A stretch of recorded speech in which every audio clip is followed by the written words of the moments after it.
Doctor Asif इजहार channel को subscribe करें और बेल आइकन को दबाना न भूलें ताकि हर नई वीडियो की अपडेट्स आप तक पहुंचती रहे।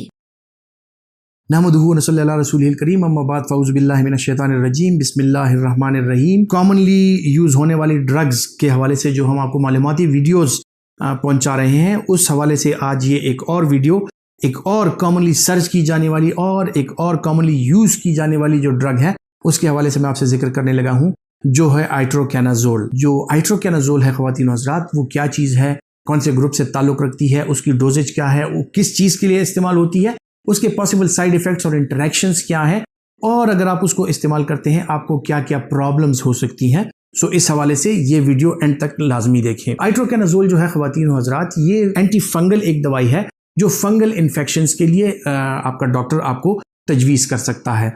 अब फंगल इन्फेक्शंस जो होती हैं वो क्या होती हैं, कहाँ कहाँ पे हो सकती है और उसकी अलामात क्या हैं, उस हवाले से किसी और वीडियो में मैं आपसे तज़किरा करूँगा। लेकिन कॉमनली जो मुंह के छाले हैं, जो मुंह के फंगल इन्फेक्शंस हैं, जो गले के फंगल इन्फेक्शंस हैं, या आपके साइनसेस के हैं, या ज़्यादातर स्किन पे जो फंगल इन्फेक्शंस हो जाते हैं, और खुसूसन जिन लोगों के नाखून ख़राब हैं और फंगस की वजह से उनके नाखून ठीक नहीं हो रहे और बार बार वो अपने डॉक्टर्स के पास जाते हैं, उनको दवाइयाँ मिलती हैं लेकिन उनके नाखून जो हैं वो ख़राब होते हैं, इसको ओनिकोमाइकोसिस या ओनिकोलाइसिस कहा जाता है। सो ओनिकोमाइकोसिस या ओनिकोलाइसिस के लिए भी जो आपके नाखूनों की बीमारी है, इसका इस्तेमाल हम लंबे अरसे तक कराते हैं। जो फंगल इन्फेक्शंस लोगों में होते हैं, ख़वातीन हज़रात, एक बात ज़हन नशीन कर लीजिए कि फंगल इन्फेक्शन नॉर्मली हेल्दी लोगों को नहीं होते। ये हमेशा जब होते हैं तो जो इम्यूनो कम्प्रोमाइज्ड पेशेंट्स होते हैं, या जिनकी इम्यूनिटी डाउन होती है, या जिनका मुदाफ़ती निज़ाम जो है वो कमज़ोर होता है, उन लोगों में अक्सर फंगल इन्फेक्शंस हो जाते हैं। अब ये कौन लोग होते हैं? ये या 60-70 साल से ज़्यादा उम्र के जो लोग होते हैं, जिनको शुगर वगैरह हो, जिनको दिल की कोई बीमारियां हो, जो मुख्तलिफ किस्म की दवाइयों का इस्तेमाल कर रहे हो, खुसूसन स्टीरॉइड्स का इस्तेमाल कर रहे हो, या वो लोग जिनको सीने की दायमी बीमारियां हैं, वो इनहेलर्स वगैरह का इस्तेमाल करते हैं या स्टीरॉइड्स का इस्तेमाल करते हैं, उनकी इम्यूनिटी कमज़ोर हो जाती है और उनको गले के, मुंह के, लंग्स के और इस तरह मुख्तलिफ किस्म के आज़ा के जो फंगल इन्फेक्शन है उनका सामना करना पड़ सकता है। फंगल इन्फेक्शन जो भी हो, फंगस का जो स्पीशीज़ उसकी है, वो आपका डॉक्टर तशखीस करके आपको मुख्तलिफ किस्म की इस ग्रुप की और भी दवाइयाँ दे सकता है, जिसमें अगर आपको ओरल देनी है तो या ओरल दे सकते हैं, या इसके साथ साथ जो ट्रॉपिकल एप्लीकेशन के साथ दे सकते हैं। बल्कि आज मैं अपने आप को ओरल दवाइयों तक महदूद रखता हूँ। इसमें एंटी फंगल में जो है इंजेक्टेबल दवाइयाँ भी मौजूद हैं, जिस तरह एम्फोटेरेसिन बी हो गया। इसमें ओरल दवाइयाँ भी मौजूद हैं जिनके ट्रॉपिकल प्रिपरेशंस भी मौजूद हैं, जिस तरह टर्बिनोफिन हो गया, जिस तरह के आइट्रोकैनाज़ोल और फ्लूकैनाज़ोल वगैरह, ये सारी चीज़ें, नियास्टेटिन वगैरह, ये मुख्तलिफ किस्म की दवाइयाँ हैं। लेकिन आज का टॉपिक जो है आइट्रोकैनाज़ोल के हवाले से है। आइट्रोकैनाज़ोल जो है मुख्तलिफ किस्म की फंगल इन्फेक्शन में दी जाती है। इसकी डोजेज जो है ये 100 मिलीग्राम और 200 मिलीग्राम के कैप्सूल फॉर्म में अवेलेबल है, जो आपको ओरली दी जाती है, यानी मुंह के जरिए आप इसका इस्तेमाल करते हैं। अब अगर बहुत ज़्यादा सीवियर फंगल इन्फेक्शन हो और आपका बॉडी मास इंडेक्स ज़्यादा हो, आपका वेट ज़्यादा हो, तो आपको 200 मिलीग्राम की डोज भी दी जा सकती है। लेकिन नॉर्मली 100 मिलीग्राम वाली डोज जो है वो ज़्यादा प्रेफर की जाती है, ज़्यादा यूज़ की जाती है, ताकि इसके जो पॉसिबल साइड इफ़ेक्ट्स हैं वो भी कम से कम हो। अब इसके इस्तेमाल का तरीका क्या है? इसके इस्तेमाल का तरीका ये है कि ये जब भी फंगल इन्फेक्शन के लिए दी जाती है, सो इसका असर काफ़ी स्लो होता है, क्योंकि फंगस को अटैक करना, वहाँ तक उस फंगस को ख़त्म करना, वो काफ़ी अरसे का काम है। सो उसमें कभी कभार 4 से लेके 8 हफ्ते या कभी कभार 12 हफ्ते भी लग सकते हैं।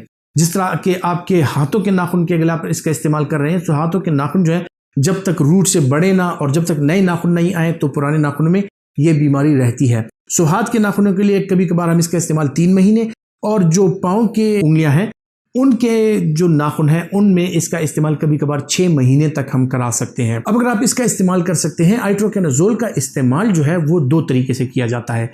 एक को हम आइट्रोकैनाज़ोल पल्स थेरेपी कहते हैं और एक को आइट्रोकैनाज़ोल कंटिन्यूएशन थेरेपी कहते हैं।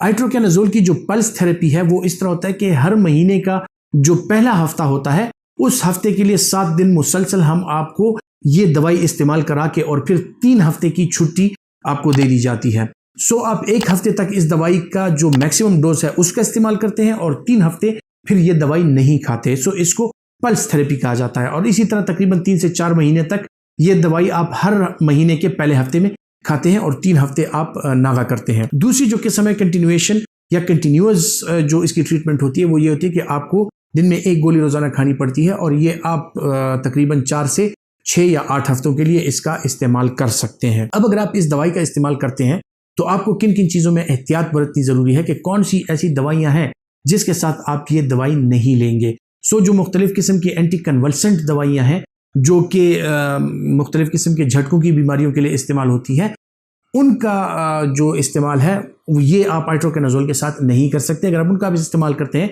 तो आपने अपने डॉक्टर को बताना है कि मैं उनका इस्तेमाल कर रहा हूँ, क्योंकि आइट्रोकेनाज़ोल जो है उन दवाइयों की डोजेज पे असरअंदाज हो सकती है। जो लोग लिवर डिजीज़ का शिकार हैं उन लोगों में आइट्रोकेनाज़ोल का यूज़ वो हम नहीं कराते या कोशिश करते हैं कि कम से कम डोज उसकी इस्तेमाल कराई जाए। और इसी तरह जो लोग क्रॉनिक किडनी डिजीज़ के शिकार हैं जिनका GFR कम है उन लोगों में भी इसका इस्तेमाल नहीं कराते। अब जिन लोगों का GFR कम है उन लोगों में अक्सर यूरिक एसिड बढ़ जाता है और वो यूरिक एसिड के लिए मुख्तलिफ किस्म की दवाइयों का जिनमें कॉल्चिसिन भी शामिल है उसका इस्तेमाल कर सकते हैं।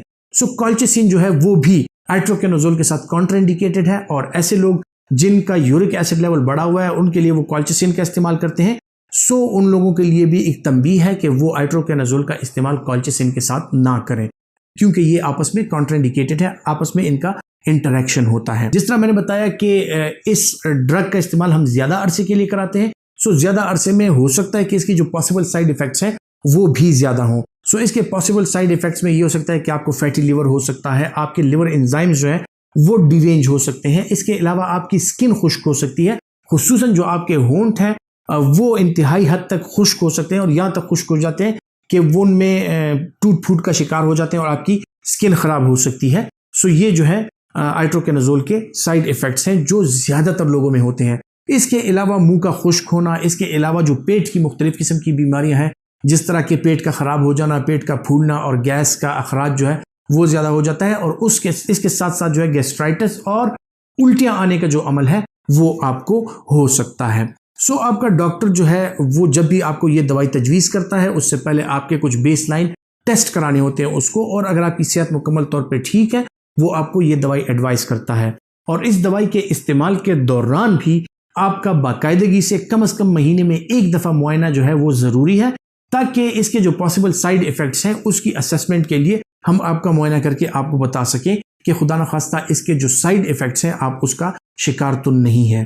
जो लोग आइट्रोकेनाज़ोल का इस्तेमाल कर रहे हैं उनको इस वीडियो से यकीनन बहुत मालूमात फराहम हुई होंगी और हम ये चाहते हैं कि यही मालूमात जो हैं ये आप अपने दोस्तों तक